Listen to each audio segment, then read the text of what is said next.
15 bishii Luulyo ama July sanadkii 2016 abbaara 10 fiidnimo magaalada Istanbul ee dalka Turkiga cutubyo ka tirsan ciidanka militariga ayaa si xoog ah u weeraray xarunta telefishinka qaranka. wariyihii hawada ku jiray ayaa lagu qasbay iyadoo hub madaxa looga hayo inuu akhriyo bayaan degdeg ah oo military kaas oo lagu shaacinayay in xukunka laga tuuray madaxweynaha dalka Rajab Tayyip Erdogan. xilligaas lama ogeyn halka uu madaxweynuhu ku sugan yahay mana jirin cid xaqiijin karta inuu nool yahay iyo in kale. isla daqiiqadahaas buundooyinka waaweyn ee Istanbul waa la xiray, taangiyo iyo gaadiid gaashaaman ayaa buux dhaafiyay wadooyinka. rasaas ayaa laga maqlayay dhammaan daafaha magaalada, diyaarado dagaal ayaana bilaabay duqeynta goobo xasaasi ah oo dawladdu leedahay.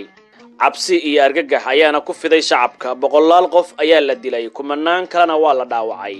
markaas ayay si lama filaan ah dunidu u aragtay Rajab Tayyip Erdogan oo ka soo muuqday muuqaal telefoon isaga oo shacabka Turkiga ugu baaqaya inay wadooyinka u soo baxaan si ay u difaacdaan dawladooda sharciga ah. haddaba maxay ahayd silsiladda dhacdadan iyo saameynteeda? waxaan ku eegaynaa tabinteennan Tafaftir Media. soo dhawaada.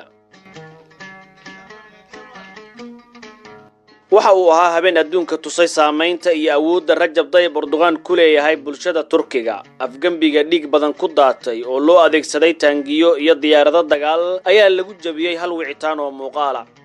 dhacdadan waxay Turkiga bedeshay weligeed, laakiin si aan u fahanno sida arrintan ku timid iyo waxa xigay waa inaan marka hore fahamnaa shakhsiyadda ninkan.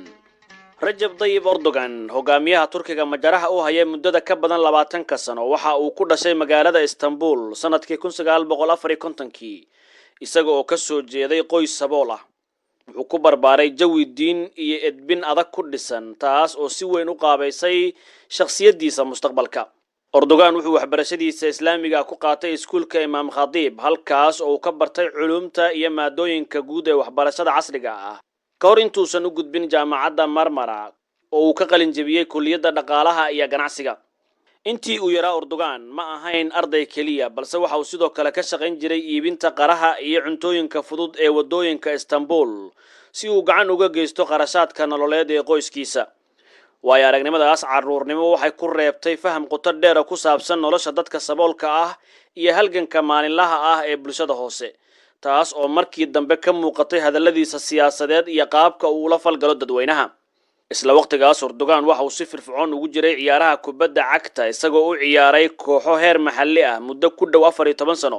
arrintaas oo baraysay nidaam, tartan iyo hoggaan, kuwaasoo noqday astaamo si cad uga dhex muuqday mustaqbalkiisa siyaasadeed.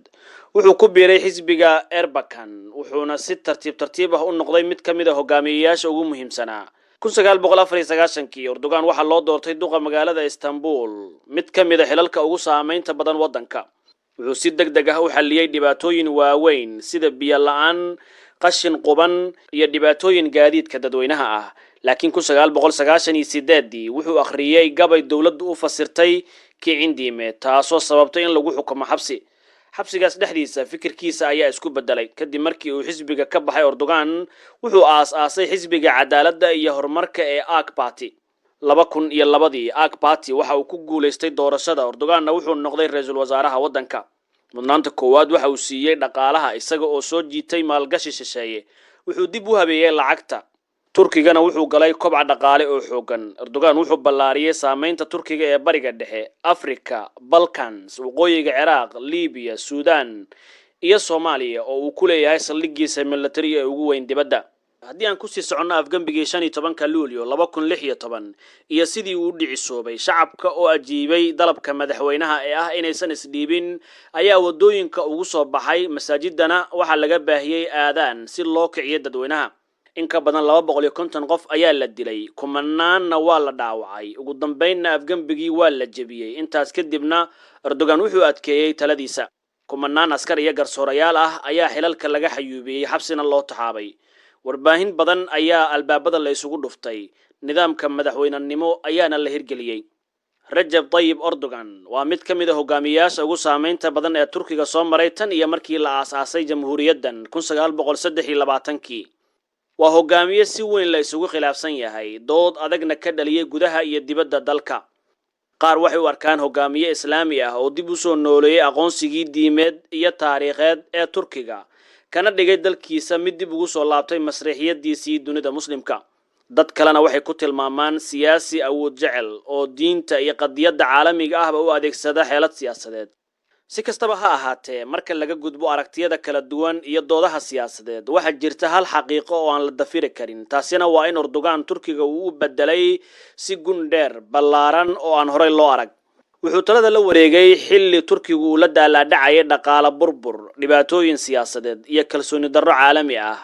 maanta Turkigu waa dal dhaqaale ahaan adkaystay, kaabayaashiisa casriyeeyay, lehna warshado military oo madax bannaan, kana mid ah quwadaha ugu saameynta badan bariga dhexe, Balkans iyo Afrika.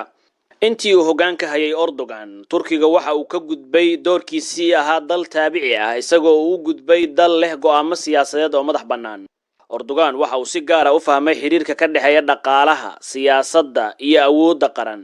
maalgashiye waaweyn, horumarinta kaabayaasha, kobaca warshadaha difaaca iyo ballaarinta saameyntiisa dibadda ayaa noqday astaamo waaweyn oo xukunkiisa lagu garto. sidoo kale wuxuu Turkiga ka dhigay dal codkiisa si cad uga muuqdo arrimaha dunida, laga bilaabo Palestine ilaa Ukraine iyo qaaradda Afrika ilaa Asia. dhanka kale maamulkiisa ma ahayn mid ka maran caqabado, khaladaad iyo go'aamo muran dhaliyay, laakiin taariikhda hogaamiyayaasha waaweyn mar walba ma aha mid siman ama sahlan. taariikhdu inta badan waxay xusuusataa hogaamiyayaasha wax bedela xitaa haddii isbedelkaas uu noqdo mid muran huwan. ugu dambeyn, Rajab Tayyip Erdogan ma aha oo kaliya madaxweyne ama siyaasi, waa marxalad taariikheed oo dhammaystiran. waa hogaamiye magaciisu si joogto ah ugu xiran yahay Turkiga casriga ah, guulihiisa, khaladaadkiisa iyo doorkiisa cusub ee masraxa adduunka. waxaase jirta hal arrin oo aan la isku khilaafsanayn, taas oo ah in Erdogan uu Turkiga ka dhigay dal aan la iska indhatiri karin, taariikhdana ku leh baal aan tirmaynin. intaas waxaan ku gabagabeynaynaa tabinteennii aan ku eegnay sida uu taladiisa ku adkaystay Rajab Tayyip Erdogan kadib afgambigii dhicisoobay bartamihii Juulaay 2016. waa Abubakar Maxamed oo idin leh waqtigiina ayaad ku mahadsantihiin, ha moogaanina inaad ku xirnaataan Tifaftir Media. intaanu dib u kulmayno, nabad iyo warsan.